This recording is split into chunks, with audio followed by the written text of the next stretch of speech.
Namaste, namaskaram, vanakkam, namo namaha, jai Ganesha. Please visit our website at classicalyoga.org and stand up for the Dharma. Madhu Kal, Sweet 16. 16 seems to be a very special number. Many know of a girl's party when she reaches 16. She has her Sweet 16 parties. And this is a strong tradition within the Mexican culture. This is the quinacera, or the coming of age. And remember, for all of our Spanish-speaking friends, mira, la alma es la luz y energía y la paz.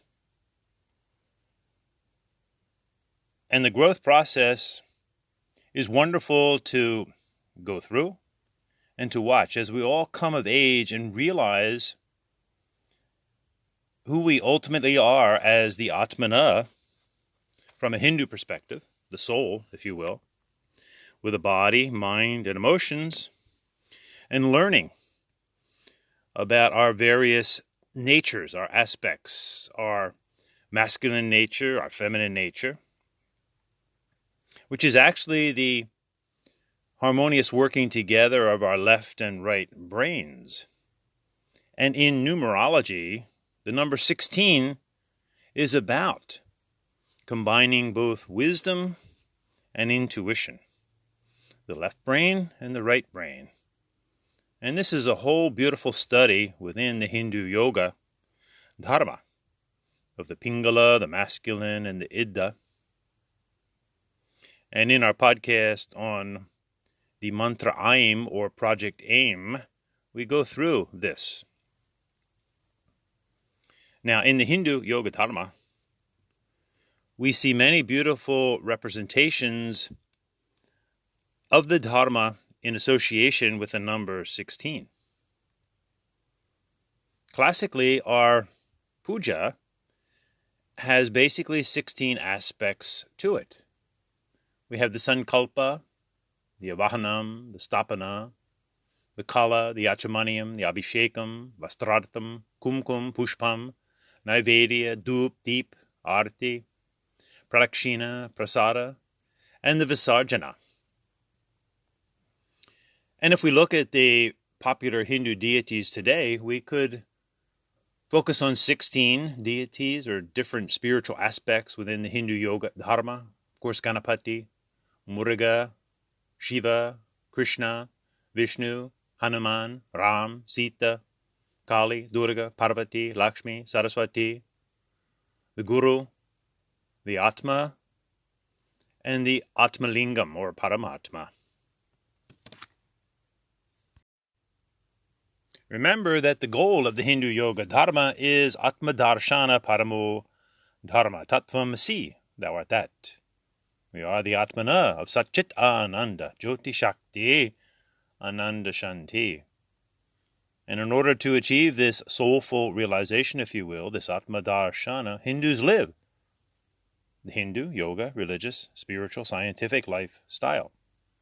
Karma yoga, Hindu ethics and selfless service, bhakti yoga, Hindu devotions, raja yoga, Hindu contemplations, jnana yoga, Hindu studies within and without, hatha yoga, Hindu devotional postures, mantra yoga, Hindu chants, japa yoga, Hindu chants on beads, nada yoga, Hindu music, nata yoga, Hindu dance. And living this lifestyle stimulates the inner awakening, or kundalini yoga. And remember, in our podcast on the secret yoga, the only yoga that the Rishi said to keep secret, or basically don't display, was hatha yoga, the very one that is totally distorted today under the misuse of simply the word yoga. And we have texts that describe this, the Hatha Yoga Pradipika, the Giranda Samhita, Siva Samhita, and the Siddhasaranta Bharati of Yogi Gorakhnath.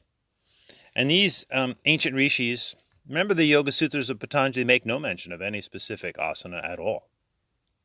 So much for the so-called Astanga Yoga of today. And these rishis, these great yogis within the Hindu Yoga Dharma, were very stern with each other. Even back then, when they were surrounded by Indian Hindus. Remember, there are many combinations of that today. India is a country, Indian is an ethnicity, Hindu is the religion to which anyone can belong. And one of these great yogis was Yogi Gorakanath, who wrote the Siddhasiddhanta Bhadati. And he actually said to his fellow yogis, if you will, or Hindus, Nav Chakra, Kaladaram, Pancha Vyomakam, Trilakshya, Samyageta Najanati Sa Yogi Nama Adrakaha. If you don't know these 9 chakras, these 16 containers within the body, the 3 special areas, the 5 Vyomas or Akashas, you're a yogi in name only, but not a real yogi. Wow. So these esoteric areas are really left up to the guru and the disciple, but let's just mention his 16 containers within the body. Paramagustadhara, Muladhara, Gudadhara, Medradhara, Nabhyadhara, Udyanadhara, Hiranyadhara, Kantadhara, Karntikadhara, Taluadhara, Jivadhara, Nasurdhara, Kapatadhara, Brahmadradhara, Lalatadhara, Brahmarandradhara.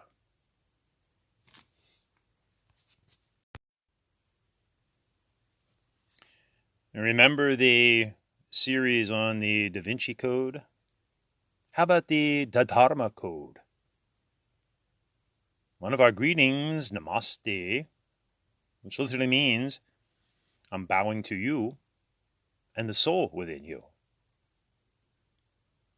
If we contemplate this beautiful word, Namaste, we could actually find 16 Sanskrit words, put them together to make a coherent sentence. Te, Tan, Mana, Sama, Tamas, Sat, Ama, Nama, Atman, Ana, Sa, Nata, Santa, Asa, Aste, Asta. Basically, you must extend your mind, study, find your path to truth, respect the mother. You'll find your true name, which is Atmana. This is soul food. And then share this dance of peace in the hope that all remain home. Namaste. Sweet 16. Madhu Kal. If we look for it, we can find wisdom in the most mundane, most unexpected places. 16 candles make a lovely light. Doo-wop. Oh. Doo-wop. That was a whole culture and lifestyle back in the 50s, especially on the East Coast. Philadelphia, Jersey, sure. It's a whole style of music. You can still hear it on the radio. And what's this have to do with the Hindu yoga and Dharma? Remember, it is the soul that knows what body to take on, what country to be born into, to complete its incarnations. We're still often too stuck in the superficial. It's very humorous that with social media, that because we can't actually see each other, and if we don't have our picture up there, we can see the inherent prejudices within many, especially when it comes to the Hindu yoga Dharma.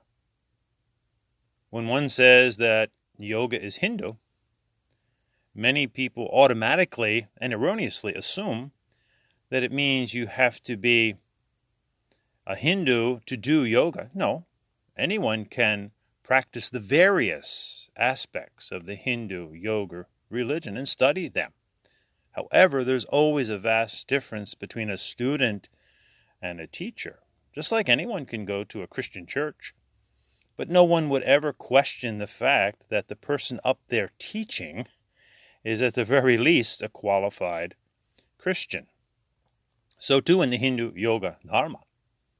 The teachers must be qualified Hindus, and it's up to them who they decide to teach.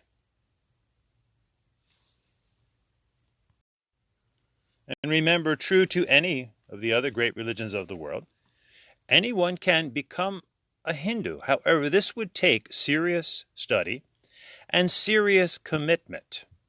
One cannot just simply say they're a Hindu or a Buddhist or whatever. And in the Hindu Yoga Dharma, when one fully studies and commits to the Hindu Dharma, most often there's a name change. People get rid of their Christian names and take on Sanskrit names. Remember, this is actually stated in the Rig Veda. Dharhana yama nama yajnayam. They took on sacrificial names. And even those born within the Hindu Yoga Dharma often take on many different names.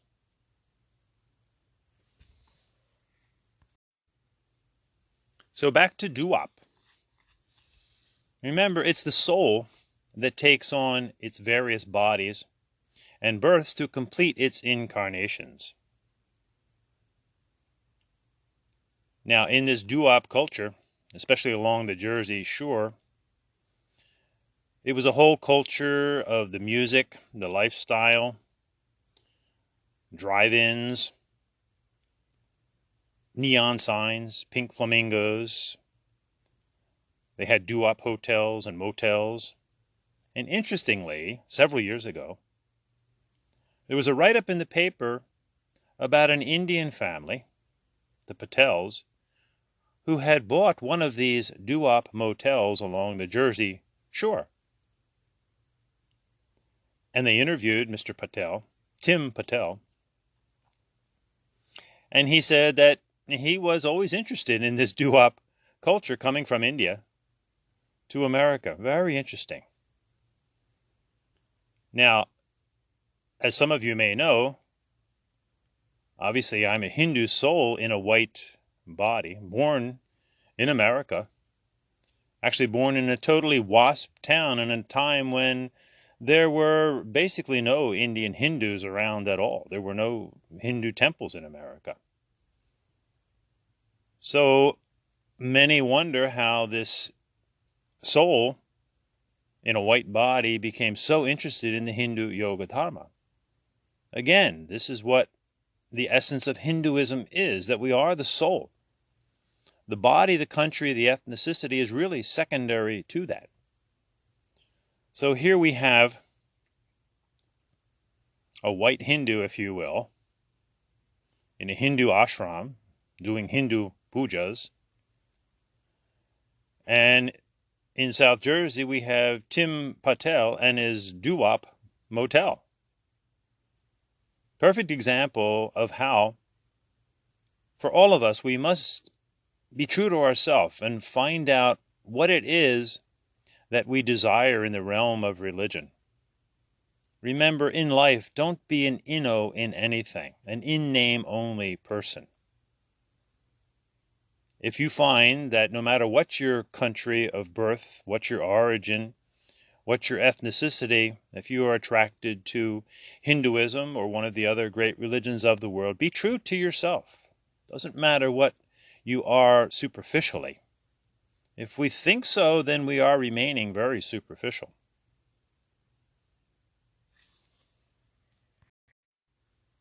And again, this cannot be overstated, because even in today's world, when you'd think many people were beyond these superficialities, again, on social media, when, for example, many of us post about Hinduism and yoga, that you have to be a Hindu to teach the various aspects of yoga, which is Hinduism, of course, we often get the comments, "Oh, you're racist." And little do these people know that they're actually white people talking to white people. Or we'll get comments like, "Oh, you better go back to India." You mean Hinduism does not exist outside of India? Of course it does.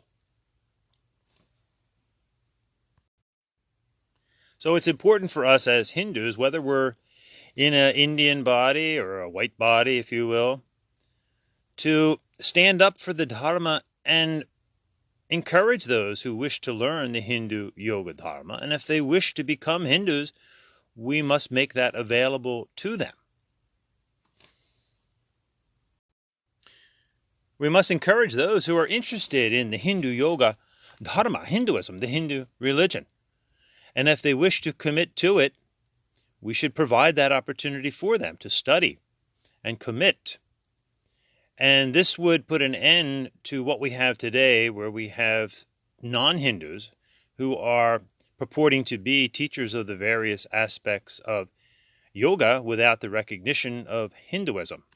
This was the fault of many of the Indian Hindus who even themselves eschewed the word Hindu to create their massive organizations.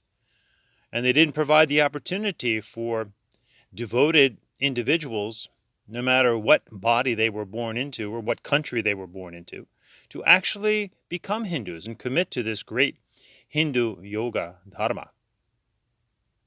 Make this our vow, our sweet 16, as we come of age and realize exactly what is this profound Hindu Yoga Dharma. Jai Ganesha, Shanti, Shanti, Shanti. P.S. Prajna Samadhi. Remember, parents, you gave birth to their body, but you did not give birth to their soul. So, Indian parents, if your child has no interest whatsoever in the Hindu Yoga Dharma, perhaps they don't know enough, or perhaps it's not the Dharma for them, not the religion for them. So too, many of you so-called white parents, or whatever ethnicity, if your child does not adhere to the religion of your birth, maybe, one, they don't know enough, or two, maybe it's not the religion for them. Give them some space. Let them learn. And remember, as Hindus, we understand Tattvamasi, that the word. We are the soul with a body, mind, and emotions.